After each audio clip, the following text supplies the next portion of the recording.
কি নাম আপনার? দিতি। বয়স কত এখন? 40।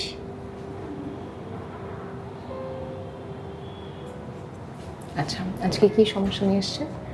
আমার সমস্যা হচ্ছে আসলে আমার হাতের এইখানের যে মাংসটা এটা হচ্ছে ঝুলে গেছে। এটা আসলে অনেক দিন ধরেই, মানে এটা হতে পারে আমার পারিবারিক, আমার মায়েরও এরকম আছে। ওজন বাড়ার সাথে সাথে এটা তো একটু বেড়েই যায়, আবার যখন ওজনটা কমে যায় তখন দেখা যায় যে এটা কমে, কিন্তু এই ফুলে থাকাটা যা ঝুলে থাকার যে সমস্যাটা একটু বেশি ঝুলে যায়। এখন কি ওজন কয়েকদিন ধরে বাড়ছে এরকম মনে হচ্ছে? হ্যাঁ, ভেরি রিসেন্টলি আমার ওজন বেড়ে এখন আমি 75 এ এসেছি। তখন আপনার কি মনে হচ্ছে এটা ফোলা চারদিক দিয়ে নাকি ঝুলে পড়েছে বেশি, কোনটা? না, আমার ওভারঅলি মনে হচ্ছে যে শুধু দুই হাতেই নাকি শরীরের অন্য জায়গায় মনে হয় এরকম এক্সট্রা, মানে চর্বি বা এরকম বেশি জমা হচ্ছে? চর্বি তো আছে আমার ব্যাক সাইডে, ফ্রন্টে এবং বেলিতে, থাইতে, মানে এটা অল ওভার। কত দিনের মধ্যে আপনার বাড়ছে মনে হয়? মানে গত 6 মাসে কি ওজন বেড়ে গিয়েছে? 1 বছরে বাড়ছে? হঠাৎ গত করে 6 বাড়ছে? মাস ধরেই বাড়ছে আগের চেয়ে? কতটুকু ওয়েট গেইন করেছেন আপনি? নিয়ার অ্যাবাউট 6-7 কিলো কেজি এরকম। কিন্তু এটা আমি এমনিতে ওভারওয়েটে আছি, আগে থেকে ওভারওয়েটে আছি। হাইটটা বলেন। 5'1". আর ওয়েট রিসেন্টলি 75। এমনি আগে কোনো অপারেশন হয়েছে আপনার? আমার কিছু আছে অপারেশন, এগুলো হচ্ছে আমার ইউটেরাসের টিউমার এবং আপনার কোলনের টিউমার, এগুলোর অপারেশন আছে। আমার 2019-এ লাস্ট অপারেশন হয়। এরপর আমার ওয়েট অনেক বেড়ে গিয়েছিল, আমি 83+ হয়ে গিয়েছিলাম।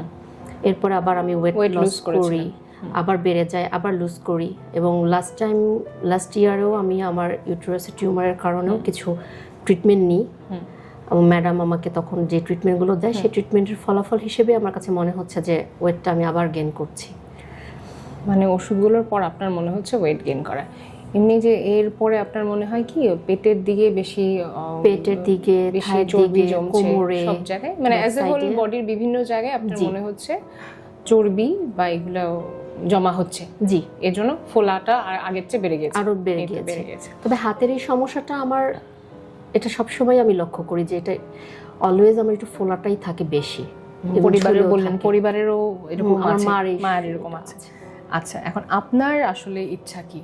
মানে আপনি এসছেন, ধরেন আমি আপনার বিভিন্ন জায়গায় দেখতে পাচ্ছি যে আগের চেয়ে বেড়ে গিয়েছে, তাই না? চর্বি হোক বা একটু চামড়া ঝুলে গিয়েছে, তো আপনার আসলে ডিজায়ারটা কি?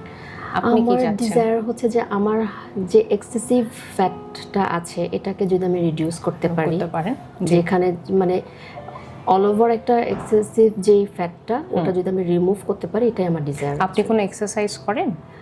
বর্তমানে করতে পারছি না, ওয়েট লুজ করতে পারছি। আচ্ছা, তো ওয়েট লুজ আসলে বা হাঁটাহাঁটির মাধ্যমে বা অন্য কিছু করে ওয়েট লুজ করতে পারছেন না? না। অন্য কোনো ডিজিজ আছে, ডায়াবেটিস, অ্যাজমা, হাইপারটেনশন, এগুলো কিছু আছে? না, এরকম কোনো কিছু সমস্যা। আচ্ছা, কোনো কিছু রেগুলার ওষুধ খান এরকম না? না, রেগুলার কোনো ওষুধ নিচ্ছি। আচ্ছা, যেহেতু ওজনটা কমাতে পারছেন না, তো এই ক্ষেত্রে আমাদের কিছু অ্যাস্থেটিক সার্জিক্যাল প্রসিডিওর আছে।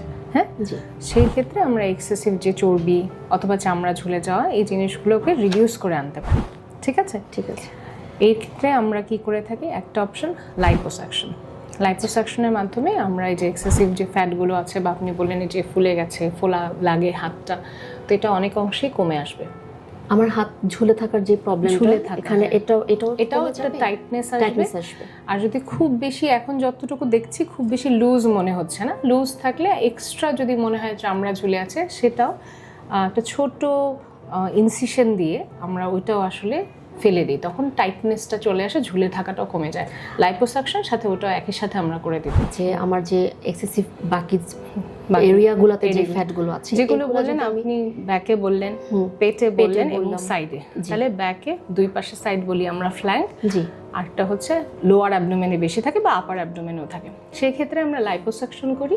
লাইপোসাকশনের সাথেও আরেকটা অ্যাট দ্য সেম টাইম আমরা করতে পারি, যদি পেটের নিচের অংশ অনেক ঝুলে যায় এবং নাভিটাও ঝুলে যায়, অনেক সময় সঠিক জায়গায় থাকে না, ওজন বাড়ার সাথে সাথে বা বেশি চর্বি জমলে দেখা যায় নাভিটাও নিচে নেমে গেছে, তখন সেই ক্ষেত্রে আমরা কি করি, প্রসিডিওর করি, সেটাকে বলি আমরা অ্যাবডোমিনোপ্লাস্টি। লাইপোসাকশনও করি, অ্যাট দ্য সেম টাইম আমরা অ্যাবডোমিনোপ্লাস্টি অথবা টামিটা একই সাথে একই সেটিংয়ে, দুই সেটিংয়ে করা হয় না, একই সেটিংয়ে করলে কি হয়, আপনার পুরো পেটেরই একটা শেপ চলে আসলো। উপরের অংশ আমরা লাইপোসাকশনের মধ্যে ফ্যাটটা কমাতে পারি, দুই সাইডে যে ফ্ল্যাঙ্ক আছে সেটাও কমিয়ে আনতে পারি।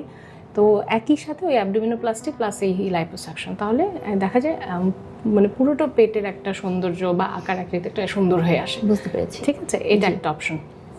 আরেকটা হচ্ছে এখন খুবই জনপ্রিয় 360 ডিগ্রি লাইপোসাকশন। এটা হচ্ছে যেহেতু আপনি বললেন আপনার ব্যাকে আছে, দুই সাইডে আছে, তলপেটে আছে, মানে ধরেন যাদের এক্সট্রা চামড়া বা চর্বি ঝুলে পড়ে নাই, নাভিটাও ঠিক জায়গায় আছে, তো তাদের ক্ষেত্রে অ্যাবডোমিনোপ্লাস্টি আমাদের প্রয়োজন নেই। সেই ক্ষেত্রে যখন আপনার ক্ষেত্রে সেটাই হতে পারে, তাই না? আপনি যেহেতু বিভিন্ন জায়গায় আমি দেখছি যে দুই পাশে এবং তলপেটের দিকে একটু চর্বি জমা, তো সেই ক্ষেত্রে আমরা কি করতে পারি, 360 ডিগ্রি লাইপোসাকশন করতে পারি। তখন ব্যাকের ফ্যাটটা কমে যাবে, দুই পাশে কমে যাবে এবং অ্যাবডোমেনের ফ্যাটটাও কমে যাবে।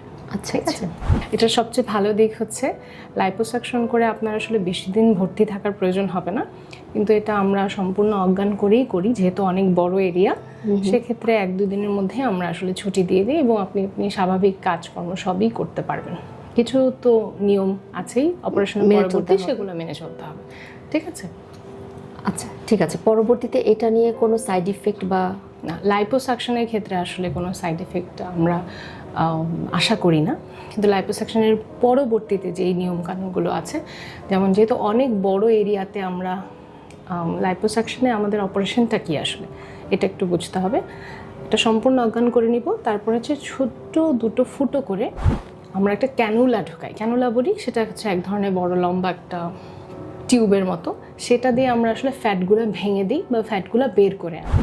এই যে বের করে আনলি তখন কি হয়, পরবর্তীতে অনেক পানি জমার একটু চান্স থাকে, সেই ক্ষেত্রে ওটাকে আমরা সেরোমা বলে থাকি। বাট সেটারও আমরা বললাম যে নিয়মকানুন বলে দিলে ক্রেপ ব্যান্ডেজ পরতে হয় বা অ্যাবডোমিনাল বেল্ট পরতে হয়, এগুলো পরে থাকলে আপনি ডেইলি লাইফের স্বাভাবিক কাজ করতে পারবেন, কোনো অসুবিধা হবে না আশা করছি। আচ্ছা ঠিক আছে, ঠিক আছে। আর কিছু জানতে চাচ্ছি? আপাতত আমার জানা যা ছিল আমি জেনেছি। এখন আপনি যদি একটা গাইডলাইন দিতেন যে আমার আসলে কিভাবে আমরা আগাতে যাচ্ছি। আমরা কি প্রথমে তাহলে আপনি হাতেরটা করতে চাচ্ছেন এরকম?